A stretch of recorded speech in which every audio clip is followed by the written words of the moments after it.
va partager une réflexion sur la paracha de Vayera, celle que nous lirons au Shabbat prochain. Le fil conducteur de cette paracha, c'est le Hesed, la bonté, la générosité, l'hospitalité. Car nous voyons les deux extrêmes. D'une part, Avraham Avinu, c'est l'extrême bonté, et Sédom, les habitants de Sédom, c'est l'extrême cruauté. Avraham Avinu va plaider en faveur de Sédom malgré tout.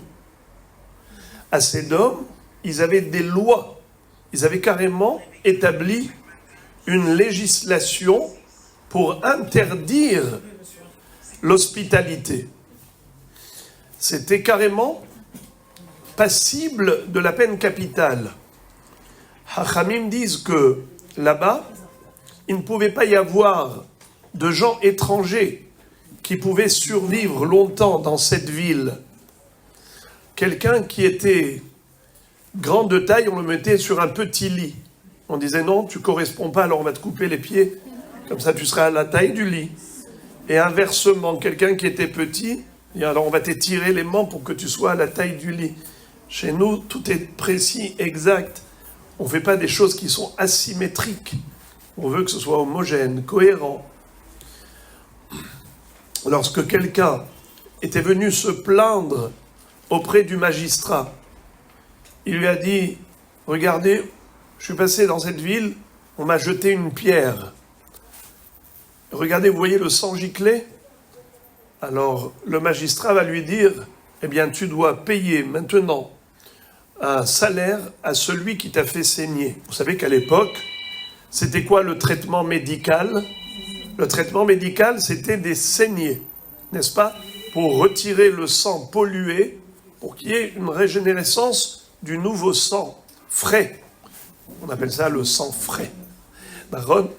Alors, lorsque ce monsieur-là lui dit « Mais comment ça ?» Il lui dit « Ben oui, toi, tu dois lui payer maintenant le salaire. Il t'a fait une saignée, c'est pas gratuit. » Alors, plus personne n'osait traverser cette ville. Une fois Eliezer, qui est passé dans cette ville et qui a pris un coup de pierre et qui a été également blessé, et il va se plaindre, et quand le magistrat lui a dit « C'est à toi de lui payer un salaire pour la saignée, c'est pas gratuit », il a pris une pierre, il a jeté sur la tête du magistrat, et il lui a fait gicler le sang, il lui a dit « Maintenant, l'argent que tu me dois, tu lui payes directement. » D'accord ? Donc, c'était une ville terrible, à tel point,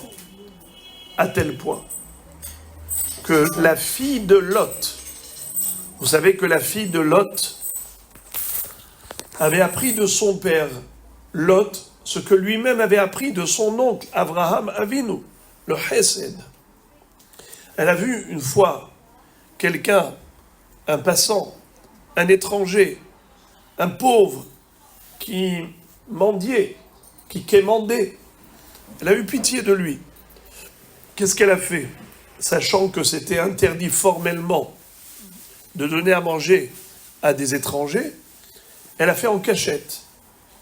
Tous les jours, elle allait à côté du puits où ce monsieur allait puiser de l'eau, elle lui mettait dans le seau de ce puits un sandwich. Et tous les jours, il venait y trouver un sandwich, à boire et à manger. Alors, les gens ont dit, c'est pas possible. Comment, dans notre ville de Sédom, il puisse y avoir un survivant comme ça, un étranger ? C'est qu'il y a quelqu'un qui a transgressé la loi. Et ils l'ont attrapé. Après avoir mené l'enquête, ils ont mis des détectives de partout, des caméras vidéosurveillance, et ils ont réussi à la piéger. Ils lui ont tendu l'embuscade, et malheureusement, ils lui ont infligé une mort cruelle.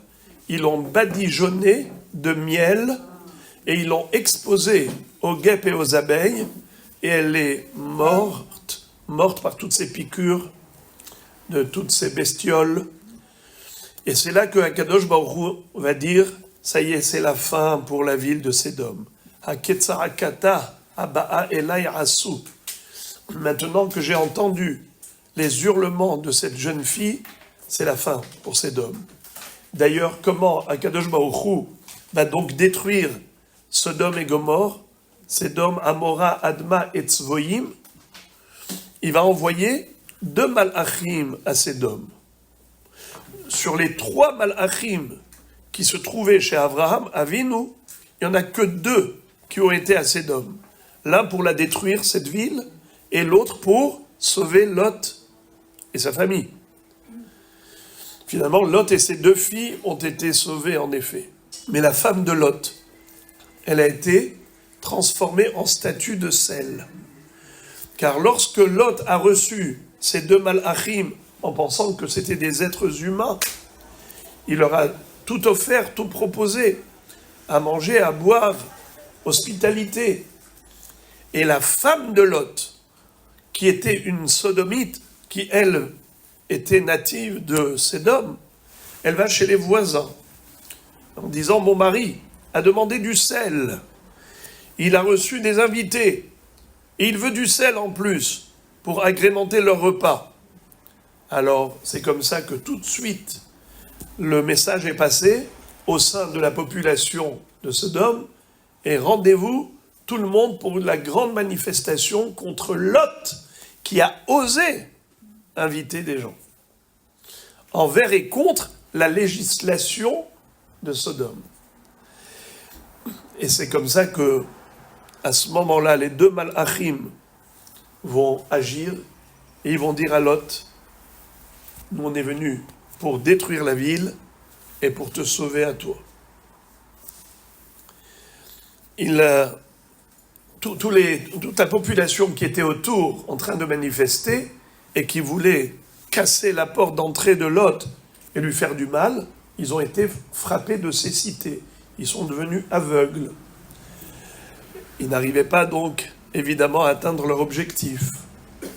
Et c'est comme ça que Akadosh Baruch Hu va dire, grâce à Abraham, Lot sera sauvé. Mais toute cette ville-là, toutes ces villes seront détruites par une foudre du ciel.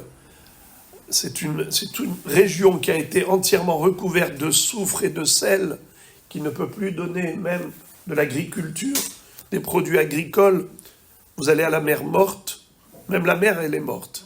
Ça veut dire que c'est que du sel.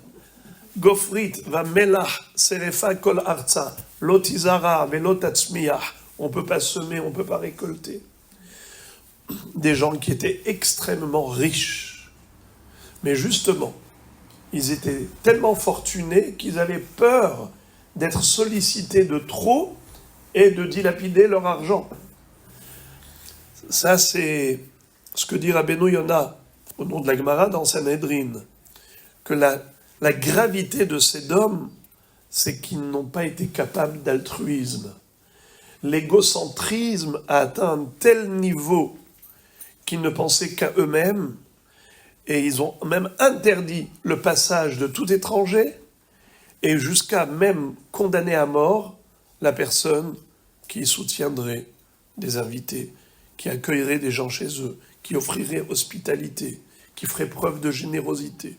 C'était carrément interdit. Mais étonnamment, Akadosh Baruch Hu avait déjà annoncé son programme à Abraham Avinu. Il va dire, j'ai dit d'Abraham qu'il est le père des nations.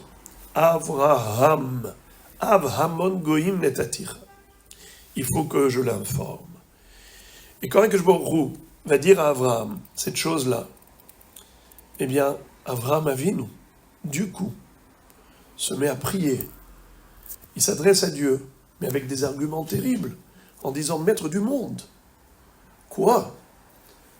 Tu vas détruire toute cette ville, toutes ces villes, mais il y a peut-être des tzadikim là-bas.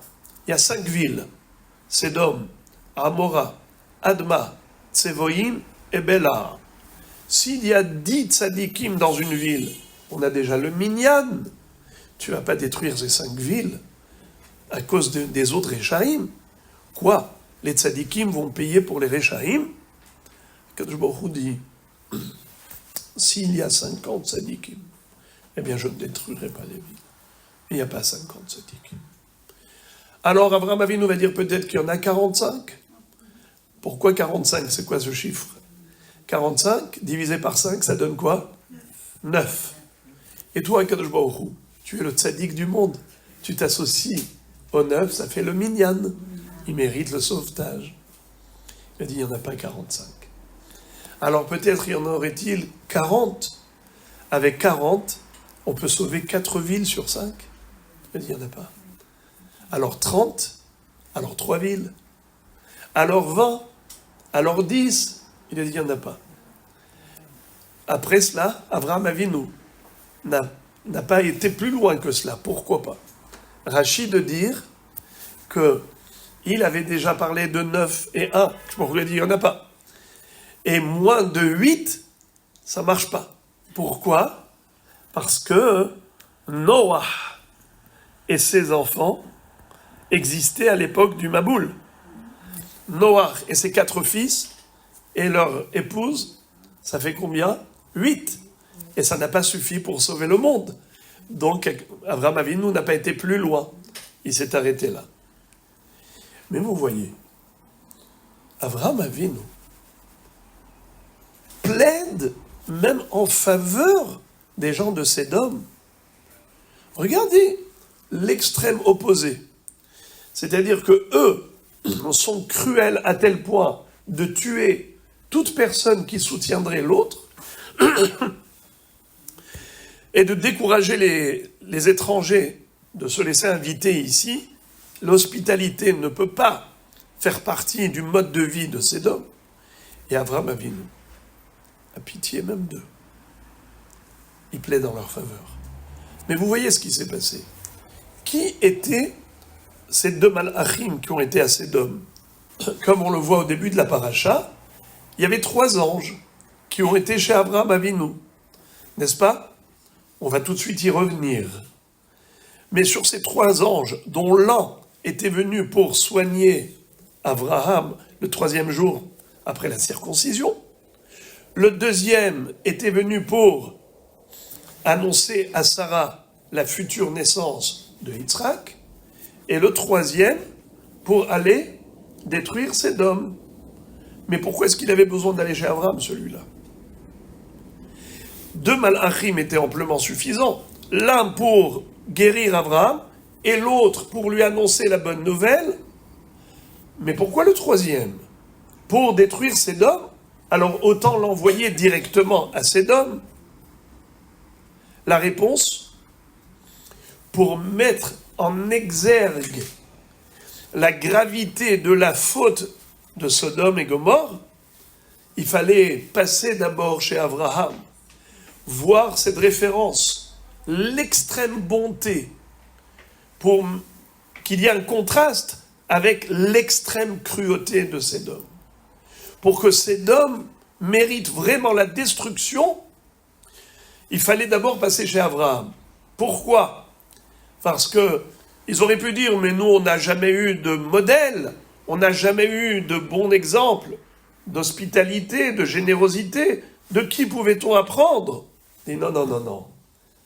Vous connaissiez Abraham. Abraham qui a ouvert la porte de sa maison aux 4 points cardinaux.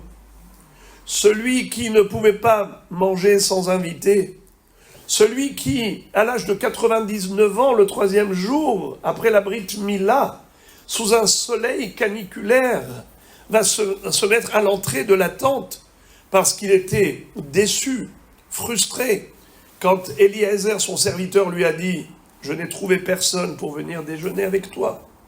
Il lui a dit « Je ne te fais pas confiance, je veux voir de mes propres yeux ». Car Abraham ne savait pas que Dieu avait fait ça intentionnellement, pour ne pas le déranger, pour ne pas le perturber, alors qu'il était souffrant après cette opération chirurgicale. Vous savez que c'était quelque chose d'extraordinaire. Déjà, la Brit Mila pour un bébé, on a tous à ce moment-là un peu une larme au coin de l'œil, n'est-ce pas? C'est pour ça que les Ashkenazim ne font pas la bracha de Shehianu, la Brit Mila. Pourquoi? Tsahara di Inuka. La peine et la souffrance du bébé ne nous laissent pas avoir cette sensation de bonheur parfait pour faire la bracha de Shechianu. On a comme un pincement de cœur, on entend le bébé pleurer et tu n'arrives pas à faire la bracha de Shechianu à ce moment-là.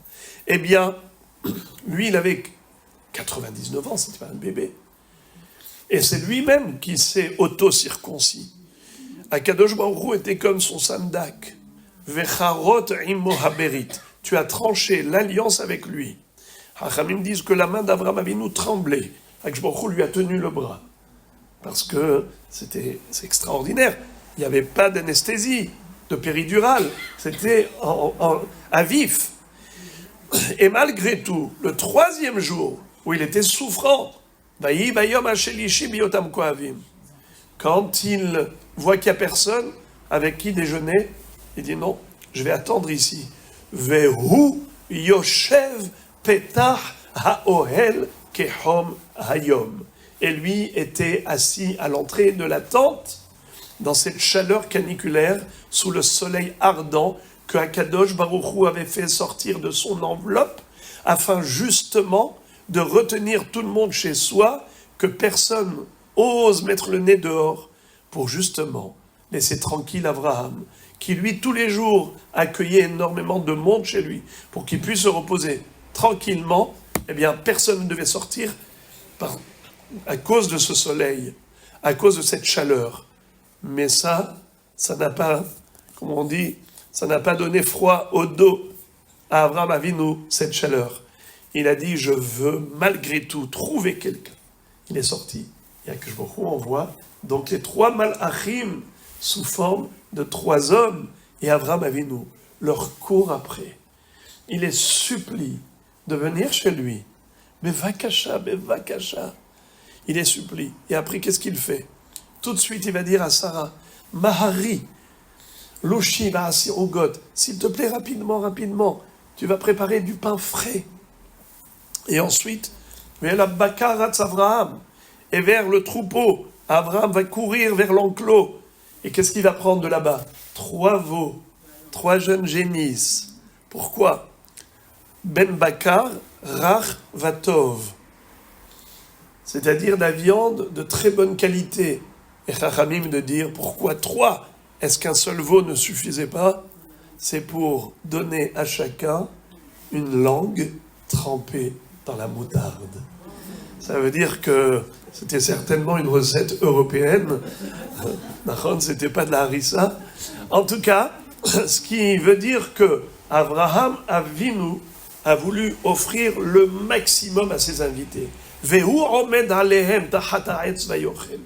C'est lui-même qui s'est tenu debout devant eux, en leur disant, reposez-vous à l'ombre rafraîchissante de cet arbre. Vaïta Eshel, il a planté un Eshel. Eshel, Achila, Shtia, Lina. C'est les initiales de 3 mots. Eshel, Achila, manger. Shtia, boisson. Lina, aussi dormir, passer la nuit, mais pas uniquement. Lamed, c'est aussi levaya, accompagnement. Comme il est écrit, Ve'avraham, Rolech, Imam, Leshalecham. Et Abraham les accompagne. Pourquoi on accompagne un invité? C'est pour dire, je n'arrive pas à me séparer de toi. Qui vient en ami, vient trop tard et part trop tôt. Tu pars trop tôt, mais reste encore un petit peu, encore un peu. Ça, c'est montrer de la considération, la levaya. Entre parenthèses, à l'époque du Gaon de Vilna, il y avait quelqu'un qui accueillait les invités, qui était connu pour être un homme de grande hospitalité, et malheureusement, il y a eu un incendie qui a éclaté dans sa maison. Ils ont dit au Gaon de Vilna, comment ça se fait? C'est quelqu'un qui utilisait sa maison pour du chesed. Est-ce possible, une chose pareille? Il leur a dit, est-ce qu'il accompagnait ses invités? Ils lui ont dit non. Il leur a dit, Eshel, si vous retirez le lamed de levaya qui veut dire accompagnement, qu'est-ce qui reste? Esh, le feu. Ça veut dire que il faut que le chesed soit complet, exactement à l'instar d'Akadosh Baruch Hu. D'où on apprend le chesed. Akadosh Baruch Hu nous dit, Ve'alachta bidrachav. Tu marcheras dans les voies de Dieu. Qu'est-ce que ça veut dire, marcher dans les voies de Dieu? Mahu rahum, afata rahum. Mahu hannun, afata hannun. Comme lui, il est clément, miséricordieux. Toi aussi, aie pitié des autres. Même si, Baruch Hashem, tout va bien pour toi, pense aux autres. Et un tzaddik, il est parfois même capable d'oublier ses propres problèmes, sa propre douleur, par rapport à celle des autres. Il est tellement occupé, préoccupé à aider les autres, que ces petits bobos ne le chagrinent pas. Pourquoi? Parce qu'il a un objectif dans sa vie, c'est de faire comme Dieu. Akadosh Baruch Hu, pourquoi il a créé le monde? Avait-il besoin de créatures? Mais c'est les créatures qui ont besoin du Créateur, et pas l'inverse. Miderech hatov lehetiv. Le Ramchal, Rabbi Moshe Chaim Lotzato, dit que celui qui est bon partage la bonté avec autrui, partage le bien avec autrui. C'est ça, quelqu'un qui est bon. Comment on peut dire de quelqu'un qu'il est bon? Oui, il est gentil. Comment tu sais? Si tu agis avec gentillesse, si tu agis avec bonté à l'égard d'autrui, ça s'appelle être bon. Tov Adonai lakol, verachamav al kol ma'asav. Hachem est bon envers toutes les créatures. Il déverse sur elles en permanence sa pitié. Alors, Avraham Avinu a fait comme Hachem. Il a dit, je veux que ma maison soit ouverte à tous, à toutes. Et d'ailleurs même, il a appris cela de Shem, le fils de Noach.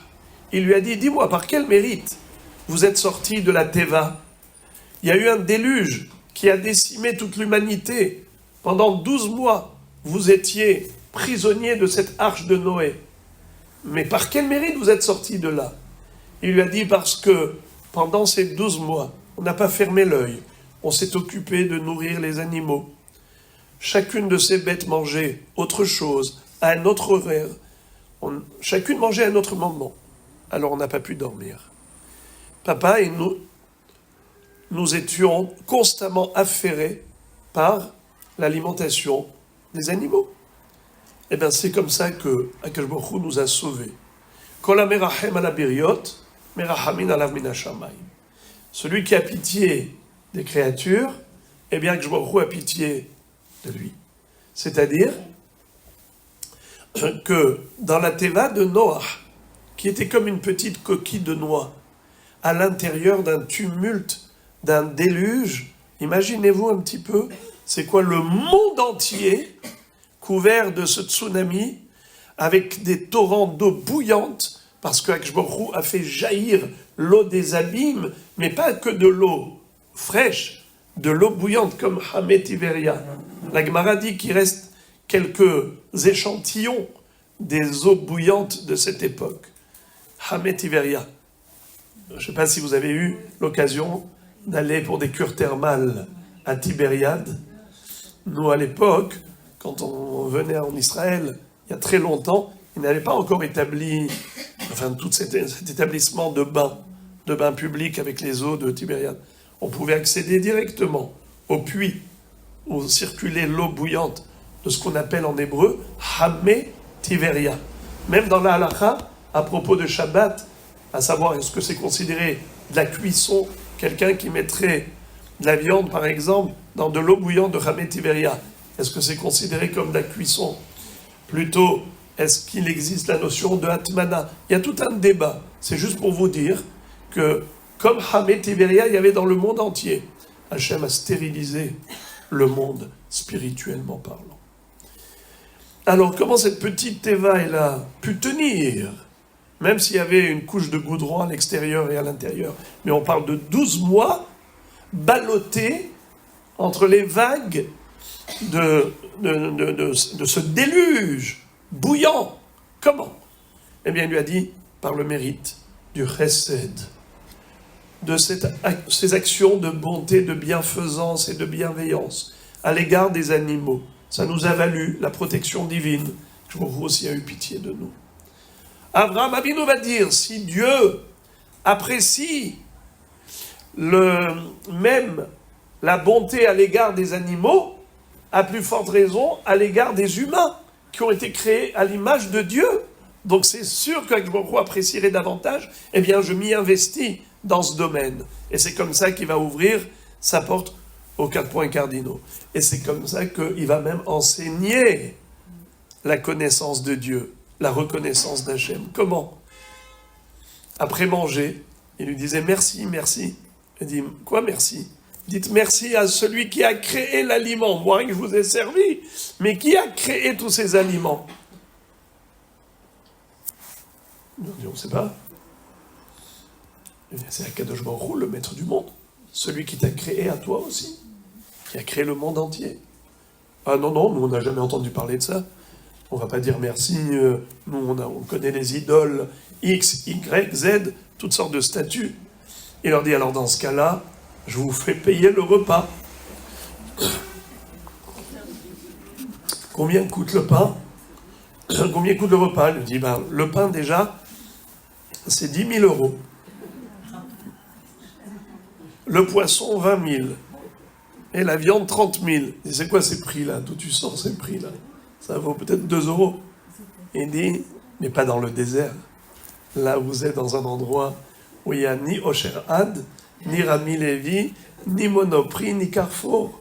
Dans le désert, une bouteille d'eau, elle vaut son pesant d'or. Vous allez payer aussi pour l'eau très cher.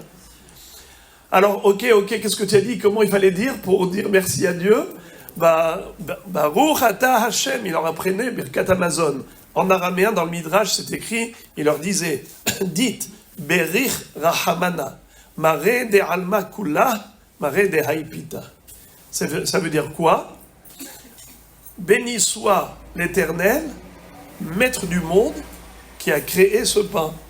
Voyez-vous comment, pour chaque chose, il leur disait, c'est Dieu qui a créé le fruit de l'arbre, qui a créé le fruit de la terre. Donc c'est comme ça qu'on fait connaissance d'Hachem. Vaikra Beshem Hashem El Olam. Via le Chesed, il a enseigné la Emouna. Alors, ce sur quoi je vais attirer votre attention, c'est sur ce midrash fabuleux, qui dit que Akadosh Baruch Hu a tellement apprécié le Chesed d'Avraham Avinu, qu'il va lui dire, sache Abraham, tout ce que tu as fait à tes invités, moi je le ferai à tes enfants.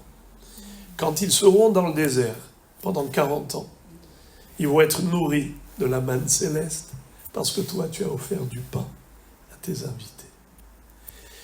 Tu as dit aussi qu'il faut leur servir de la viande. Il a donné d'ailleurs les veaux à faire shrita à qui? À son fils Ishmaël, car Yitzhak n'était pas encore né. Pour l'éduquer dans le chesed, il lui a donné à faire la shrita de ces animaux. Vaïten el anar la asototo, Rachidi, ze Ishmael lechanecho bemitzvot. Alors, tu as donné de la viande, moi j'offrirai de la caille au Béné Israël dans le désert, la viande. Toi, tu les as invités à se reposer à l'ombre du échelle de cet arbre, de ces branches. Eh bien, moi aussi, je vais créer un climat d'air conditionné à tes enfants grâce aux nuées de gloire qui vont les envelopper. Les Hanan Kavod, il y en avait 7. Il y avait une nuée de chaque côté, n'est-ce pas? Nord, sud, est, ouest. Une nuée en haut, une nuée au-dessus. Et une nuée devant qui était là pour aplanir les montagnes, rehausser les ravins, tuer les serpents et scorpions. En tout cas, ils étaient comme dans une bulle, transportés, raglecha lobatseka. Tes pieds n'ont pas flétri. Ils n'avaient pas besoin de marcher des kilomètres. Ils étaient transportés. Akadosh Baruch Hu s'est même comparé à un aigle. Va'esa etrem, al kanfe nesharim, va'avi etrem elai. Je vous ai porté sur des ailes d'aigle. Pourquoi Akadosh Baruch Hu il s'est comparé à l'aigle? L'aigle est très particulier. Ses petits, il les met sur son dos, alors que tous les oiseaux prennent leurs petits entre leurs griffes. Pourquoi? Parce que tous les oiseaux ont peur de l'aigle, qui les survole et qui viennent choper les petits. Alors, ils les prennent entre leurs pattes. Tandis que l'aigle, lui, il n'a pas peur d'un autre oiseau qui le survole. Qu'est-ce qu'il dit? J'ai peur que d'une chose, la flèche des chasseurs. Si jamais il y a une flèche qui vient d'en bas, il préfère, lui, être atteint par cette flèche. Il dit, je préfère être transpercé par cette flèche plutôt que mes petits soient touchés. Akadosh Baruch Hu a dit, j'ai mis le Hanan Akavod entre vous et les Égyptiens quand ils ont envoyé des flèches. C'était le Hanan Akavod qui absorbait toutes ces attaques, ces agressions, tous ces projectiles. Voilà comment Akadosh Baruch Hu dit à Abraham Avinu, toi tu leur as offert de l'ombre, moi j'offre aussi un bon climat printanier à tes enfants pendant les 40 ans, ta traversée du désert. Ils n'ont pas souffert de la chaleur, ils n'ont pas souffert du froid glacial, alors que ces extrêmes existent dans le désert. Il fait très chaud en journée, il fait très froid la nuit. Et Am Israël n'a rien senti. Mais écoutez la suite. Akadosh Baruch Hu dit à Abraham, tu as aussi offert de l'eau aux invités. Tu leur as dit, Yukachna me'at ma'im, verahatsu raglechem, v'yishanu tachat ha'etz. Qu'est-ce que ça veut dire, Yukachna me'at ma'im? Qu'on prenne pour vous un peu d'eau. Alors, Chachamim disent, pourquoi il a dit Yukachna dans la forme passive? Qu'on prenne pour vous. C'est-à-dire, ce n'est pas lui qui a servi de l'eau. Il y avait un serveur. Il a demandé au serveur de servir de l'eau à ses invités. Akadosh Baruch Hu va dire à Abraham Avinu, moi aussi je vais donner de l'eau au Bnei Israël, mais par intermédiaire, pas directement comme la manne qui est tombée du ciel, pas directement comme les nuées de gloire, pas directement comme la caille. Ce sera par intermédiaire, Moshe Rabbeinu, qui va frapper le rocher pour en extraire de l'eau. Qu'est-ce que ça change? Après tout, on a eu le Be'er Myriam, le puits de Myriam qui a donné de l'eau pendant 40 ans grâce au coup du bâton de Moshe Rabbeinu. Pourquoi est-ce que ça changerait quelque chose? Figurez-vous que l'histoire d'Israël aurait été toute autre. Malheureusement, Moshe Rabbeinu est décédé dans le désert. Il n'est pas rentré en Israël à cause de l'histoire de l'eau de ce rocher. Quand Myriam est décédée, ce rocher a disparu. Il s'est caché, il s'est enfoui parmi les autres rochers. Moshe Rabbeinu a dû intervenir une nouvelle fois sur l'ordre divin. Et Akadosh Baruch Hu lui a dit de parler au rocher. Et lui, il a frappé avec son bâton 2 fois. Akadosh Baruch Hu lui a dit, tu as désobéi. Tu n'as pas sanctifié mon nom. Car si tu avais parlé au rocher, eh bien, Am Israël aurait fait un raisonnement d'a fortiori. Si déjà le rocher, qui est que du rocher, de la pierre, qui n'est pas récompensé pour le bien, qui n'est pas sanctionné pour le mal, malgré tout, il a obéi, il s'est exécuté face à la parole divine. Moshe Rabbeinu a dit au nom de Dieu, sors ton eau, fais jaillir ta source. Voilà qui s'est exécuté. Les Bnei Israël auraient dit, nous aussi, on doit obéir à la parole divine. Mais maintenant, ils n'ont pas eu l'occasion de faire ce raisonnement. Parce que le rocher a répondu à des coups de bâton. Alors eux aussi vont dire, on ne va pas obéir tant qu'on n'est pas obligé avec des coups de bâton. Chas v'shalom. Alors, on a loupé un coche. Il y a eu un manque de Kiddush Hashem. Alors, bien sûr, Moshe Rabbeinu, pourquoi il a fait ça? J'ai pas le temps d'expliquer. On pourrait passer 1 heure au moins sur la compréhension de la faute de Moshe Rabbeinu. Pourquoi il a fait ce qu'il a fait. Mais le résultat est Moshe Rabbeinu n'est pas rentré en Israël. Moshe Rabbeinu n'a pas été finalement jusqu'au bout de sa mission. Il a fait sortir les Bnei Israël d'Égypte, mais il ne les a pas finalement accompagnés en Israël, jusqu'à la frontière, mais il est resté dehors. Alors, tout ça pourquoi?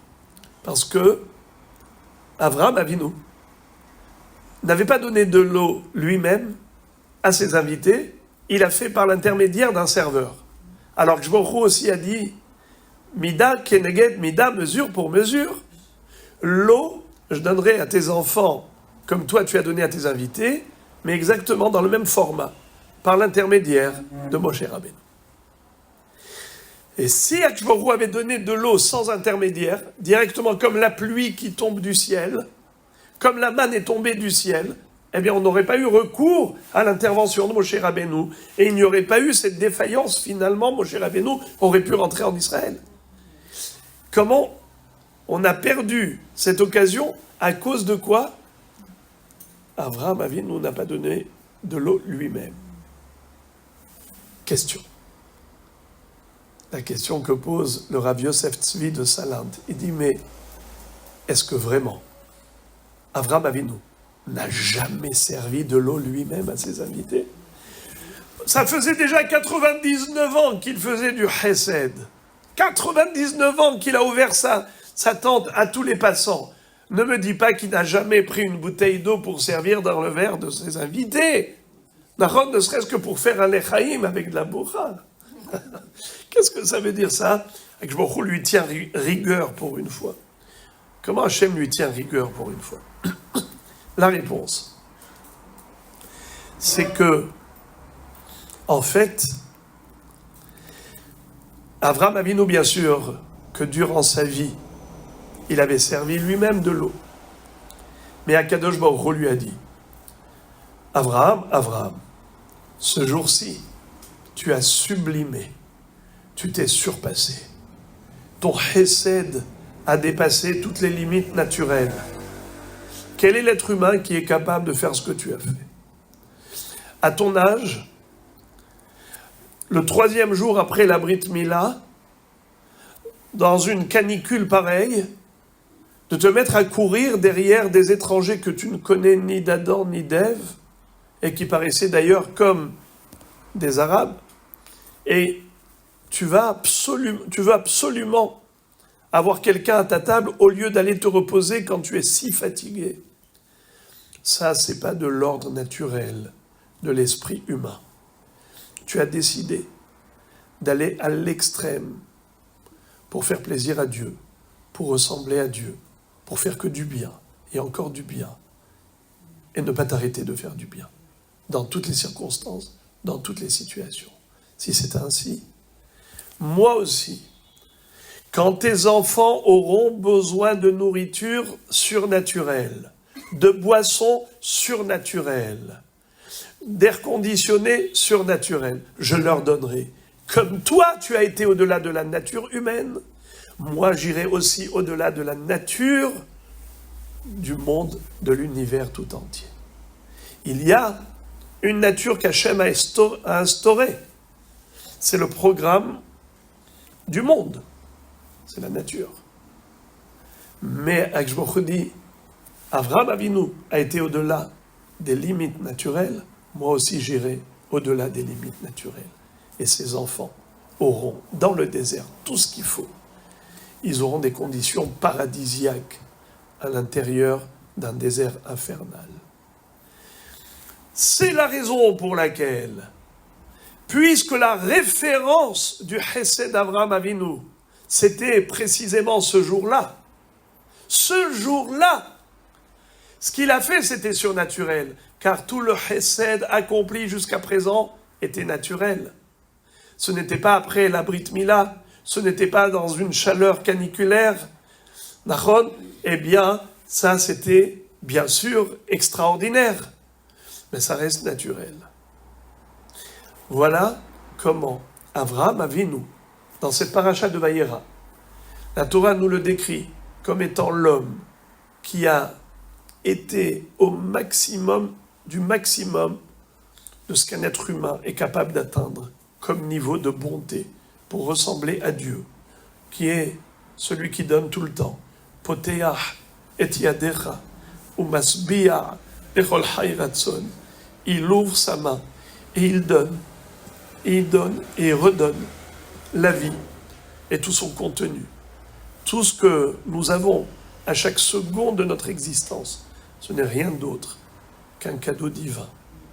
Eh bien, Abraham Avinu a dit, moi aussi, je voudrais faire comme Dieu, parce que c'est ce qu'il attend de moi. Il veut qu'on l'imite, l'apostrophe imite. Il veut qu'on lui ressemble. Ma'u rahum afatah rahum, ma'u hanoun afatah. Alors voilà comment nous, peuple juif, avons mérité d'hériter cette échelle de valeur. Ça veut dire qu'Akadosh Baruch Hu a dit à Abraham Avinu, tu auras une descendance qui te ressemblera.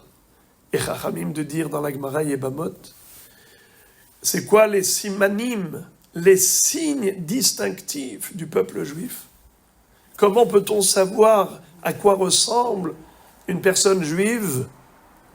Rahmanim, Baishanim, Gomle Hasadim. Plein de pitié, d'humilité, la discrétion et Gomle Hasadim. Bienveillant, bienfaisant. C'est ce Chesed-là qui fait du Ham Israël un peuple unique, unique au monde. Tellement de générosité, tellement d'altruisme, tellement de pitié. Ça, c'est le Ham Israël. Alors, je terminerai en disant que Akadosh Baruch Hu a dit à Abraham, Ve'esra le goy gadol, va'avarechecha, va'agadela shemecha, ve'eye beracha. Je ferai de toi une grande nation, je te bénirai, j'agrandirai ton nom, tu seras source de bénédiction. Rashi donne 2 pirouchim. Je parle du second pirouche, au nom du Midrash. Ve'esra le goy gadol, je ferai de toi une grande nation, Zeu sheomrim Elohe Avraham. C'est pour ça que dans la Hamida, on commence en disant Hashem sefatai tiftach, ufi yagi teilatecha, baruch ata Hashem Elokeinu Elokei avotenu, Elokei Avraham, Elokei Yitzhak, Elokei Yaakov. Alors, Ve'esra le goy gadol, c'est Elokei Avraham. Va'avarechecha, c'est Elokei Yitzhak. Va'agadela shemecha, c'est Elokei Yaakov. Ve'eye beracha, la conclusion de la bracha, c'est Baruch Ata Hashem, Magen Avraham. On ne dit pas Baruch Ata Hashem, Magen Avraham, Yitzhak, Yaakov. Au début, on a pourtant dit Elokei Avraham, Elokei Yitzhak, Elokei Yaakov. À la fin, on dit juste Magen Avraham. Alors, il y a plusieurs pirouchim, mais ce que je veux dire par rapport à notre sujet, c'est que Elokei Avraham, Elokei Yitzhak, Elokei Yaakov, Kadosh Baruch Hu, est le Dieu d'Israël. Et Israël sert Dieu par 3 biais, par l'étude de la Torah, par l'accomplissement du Chesed, par la prière. De qui on a pris le Chesed? Avraham, Elokei Avraham. La prière, c'est Yitzhak. Vayetse Yitzhak la suach basadeh. Et la prière remplace le korban, les sacrifices. Yitzhak s'est sacrifié lors de la Akedat Yitzhak. Yaakov, c'est l'homme de l'étude de la Torah. Son assiduité était hors norme. Dans le Beth Midrash de Shem et Hever, il a étudié pendant 14 ans sans même s'allonger sur un lit, tellement il était plongé dans l'étude. Alors on a 3 dimensions. Al shlosha dvarim ha'olam omed, à la Torah, ve'al ha'avoda, ve'al gemilut chasadim. Torah, c'est Yaakov Avinu qui nous montre comment on étudie la Torah. Avoda, c'est Yitzhak. Et gemilut chasadim, c'est Avraham. Akadosh Baruch Hu dit, ces 3 qualités, tu les donneras comme un héritage, comme un patrimoine héréditaire à tes enfants. Et vous savez que malheureusement, avec la galoute, les millénaires d'exil, Am Israël a un peu perdu de ses valeurs. C'est très dur d'étudier la Torah comme il se doit. Malheureusement, on s'est beaucoup affaibli dans ce domaine. La prière aussi nécessite une grande ferveur. Là aussi, on n'est pas à 100% dans cette file-là. Mais il y a une chose qui, elle, ne s'est pas émoussée avec le temps, c'est la générosité. C'est le chesed. Akadosh Baruch Hu dit, Becha hotmin velo bechulan. C'est avec toi qu'on va clôturer la bracha, mais ça veut dire aussi, c'est grâce à toi que la galoute touchera à sa fin. Pourquoi ? Parce que toi, tu leur as montré le chemin de la générosité. Tu leur as tracé cette voie de juste. Eh bien, grâce à ce chesed, Am Israël sera délivré pour la rédemption finale, comme dit le Passouk. Il y a un Passouk qui dit que Veshaveha bitzdaka. Ufduye Hashem yeshuvun ubaou letzion berina. Vesimchat olam al rosha. Sason vesimcha imatzeba. Ufduye Hashem yeshuvun. Veshaveha bitzdaka. Tzion bemishpat tipade veshaveha bitzdaka. Tzion sera sauvé, racheté grâce à la justice. Veshaveha, et tous les enfants reviendront en Eretz Israël pour s'y installer éternellement quand on fera de la tzedaka.